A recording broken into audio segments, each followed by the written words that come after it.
मेरे पापा एक सफेद बाघ हैं, मेरी मम्मी भी एक सफेद बाघ हैं, लेकिन मैं एक साइबेरियन बाघ के रूप में पैदा हुआ। मेरे पापा इतने गुस्से में थे कि उन्होंने लगातार 5 दिन तक मम्मी पर गुस्सा निकाला, फिर अगले 7 दिनों तक इलाके के हर बंदर पर अपना गुस्सा उतारा। फिर भी वो मेरी नस्ल नहीं समझ पाए तो पापा ने सब कुछ समेटा और कभी वापस नहीं आए। मम्मी ने भी मुझे सीधा छोड़ दिया। अनजान था कि मैं बाघ का बच्चा बनूंगा। शुरुआत कठिन थी। शावक होने के नाते खुद शिकार नहीं कर पाता, इसलिए रोज शिकारियों का पीछा करता और बचे शिकार पर जीता। वक्त के साथ मैं बड़ा हो गया। अपना विशाल शरीर देखकर भी मेरे अंदर सिर्फ खालीपन ही था। एक बाघ की तरह अकेले रहना सबसे क्रूर यातना थी। हर एक पल नर्क जैसा लगता था। आज तक मैं अपनी हद तक पहुंच गया और सब कुछ खत्म करने के लिए एक चट्टान के किनारे भाग गया।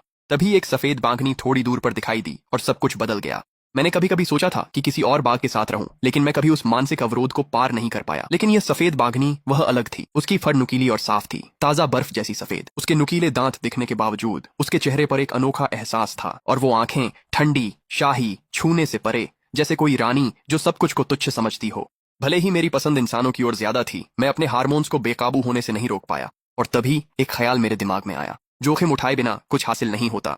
मैं अकड़कर उसके पास गया, लेकिन मेरी मौजूदगी से वह पूरी तरह सतर्क हो गई। मैंने धीरे से गुर्राने की कोशिश की ताकि दिखा सकूं कि मेरा कोई बुरा इरादा नहीं है। फिर अचानक मेरे दिमाग में एक रोबोटिक आवाज गूंज उठी। टिंग! बीस्ट प्यूरिफिकेशन सिस्टम सक्रिय हुआ। जानलेवा संकट का पता चला। स्टार्टर पैक वितरित किया गया। इससे पहले कि मैं इसे समझ पाता, उसने मेरी हरकत को खतरा समझ लिया और उसके पंजे सीधे मेरे चेहरे की ओर झपट पड़े। मैंने स्वाभाविक रूप से झुककर बचाव किया। पिछले जीवन की मसल मेमोरी जाग उठी। उसके तेज हमलों की कमियों का फायदा उठाकर मैंने शोल्डर थ्रो से उसे नीचे पटक दिया। फिर मैंने उसकी गर्दन के पिछले हिस्से को दबोच लिया। System alert! कॉम्बैट मास्टरी सक्रिय हुई। वह मेरे नीचे बुरी तरह छटपटाने लगी। उसकी आंखों में अपमान और गुस्से की आग जल रही थी। जैसे ही मैं उसे छोड़कर समझाने ही वाला था, जंगल से एक कान फाड़ू दहाड़ गूंजी। एक काला भालू जो आसानी से 10 फीट ऊंचा था, दौड़ता हुआ बाहर आया। उसकी आंखें अजीब सी लाल चमक रही थीं और पूरे शरीर में मांसपेशियां फूली हुई थीं। ये साफ तौर पर एक उत्परिवर्तित जानवर था। सफेद बाघिन की पुतलियां सिकुड़ गईं।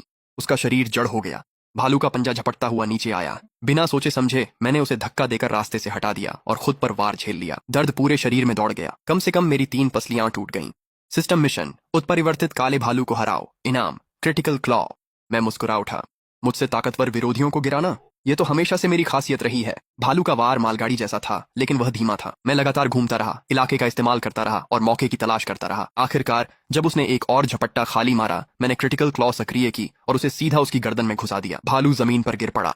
मैं भी ढह गया, पूरी तरह थक कर चूर। सफेद बाघ धीरे धीरे पास आया। उसकी आंखों में जटिल भावनाएं थीं। पहली बार उसका घमंड थोड़ा सा टूट गया। दूर कहीं से एक साथ दहाड़ें गूंज उठीं। व्हाइट टाइगर कबीले की गश्ती टीम पहुंच चुकी थी। आगे चल रही बाघिन ने मुझे ऐसे देखा जैसे वह मुझे मार देना चाहती हो। गश्ती दल ने मुझे घेर लिया और पूछा कि क्या मैंने शुएलिंग को चोट पहुंचाई है। वह मेरे सामने आ गई और जोर देकर कहा कि मैंने उसकी जान बचाई है। गश्ती दल थोड़ी देर हिचकिचाया, लेकिन आखिरकार मुझे कबीले में वापस ले गया। पूरे रास्ते सिस्टम लगातार पिंग करता रहा।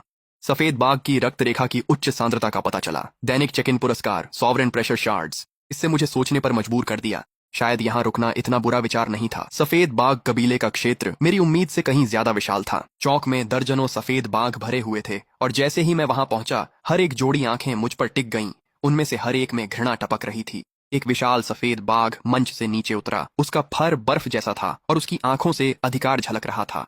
सिस्टम: फ्रॉस्ट किंग, कबीले का मुखिया, पीक बीस्ट किंग। जैसे ही उसने मेरी चितकबरी खाल देखी, वह फट पड़ा। क्या यही वह आवारा है जिसे शुएलिंग घसीट कर लाई थी? हमारे खून का अपमान है ये। शुएलिंग ने सिर झुकाए रखा, समझाते हुए कि मैंने उसकी जान बचाई थी।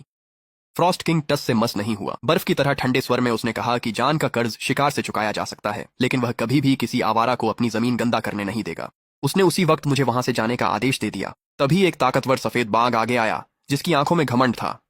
सिस्टम: हानिया, कबीले का जीनियस, शुएलिंग का प्रेमी, शुरुआती बीस्ट किंग।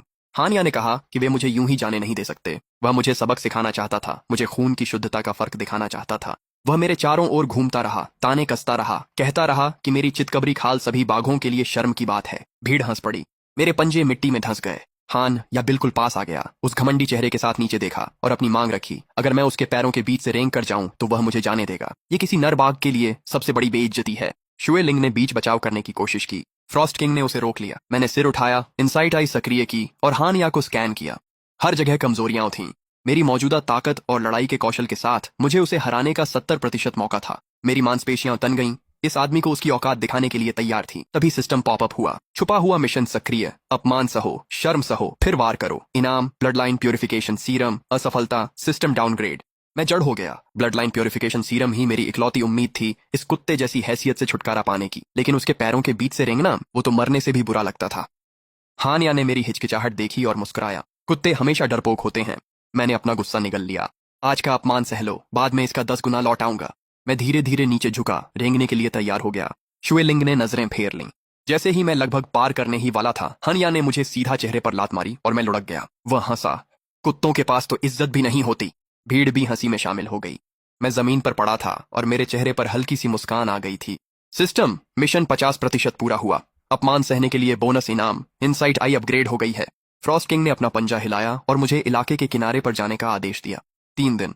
अगर मैं उसके बाद भी यहां रहा तो मुझे देखते ही मार दिया जाएगा। मुझे एक जर्जर गुफा में फेंक दिया गया जो मुश्किल से बारिश से बचा पा रही थी। उस रात शुएलिंग चुपके से खाना और जड़ी बूटियां लेकर आई। उसके चेहरे पर अपराध बोध साफ झलक रहा था। मैंने सिर हिलाया और दूर चमकते हुए कबीले के हॉल की ओर देखने लगा। सिस्टम ने एक नई चेतावनी दिखाई। हान या मेजबान के खिलाफ साजिश कर रहा है। 3 दिन की परीक्षा में बाधा डाली जा सकती है। पहले से तैयारी करें। मेरी आंखें ठंडी हो गईं। हान या मुझे निष्पक्ष मौका देने वाला नहीं था। मुझे उसके कदम उठाने से पहले ही तैयार रहना था। अगली सुबह मैं अभी भी ठीक हो रहा था जब बाहर अचानक हंगामा मच गया। कुछ सफेद बाघ बिना कुछ कहे अंदर घुसे और मुझे घसीटते हुए चौक तक ले गए। फ्रॉस्ट किंग मंच पर खड़ा था। उसका चेहरा गुस्से से काला पड़ा था। उसके पैरों के पास कुछ अजीब फल रखे हुए थे। सिस्टम पवित्र फल, कबीले का अंतिम खजाना, हर 10 साल में एक बार पकता है। हान या सबसे पहले कूद पड़ा। मुझ पर आरोप लगाया कि मैंने पवित्र भूमि में चुपके से घुसकर पिछली रात 3 फल खा ली। उसका सबूत? मेरी गुफा के पास फलों की गुठलियां। एक और बाघ ने उसका साथ दिया। दावा किया कि उन्होंने मुझे देर रात बाहर निकलते देखा था। ये पूरी तरह से एक साजिश थी, लेकिन वहां मौजूद हर बाघ ने हानिया की बात मान ली। आखिरकार मैं तो बस एक बाहरी और मिला जुला था। मैंने अपनी सफाई देने की कोशिश की। फ्रॉस्ट किंग ने मुझे अपनी बात पूरी भी नहीं करने दी।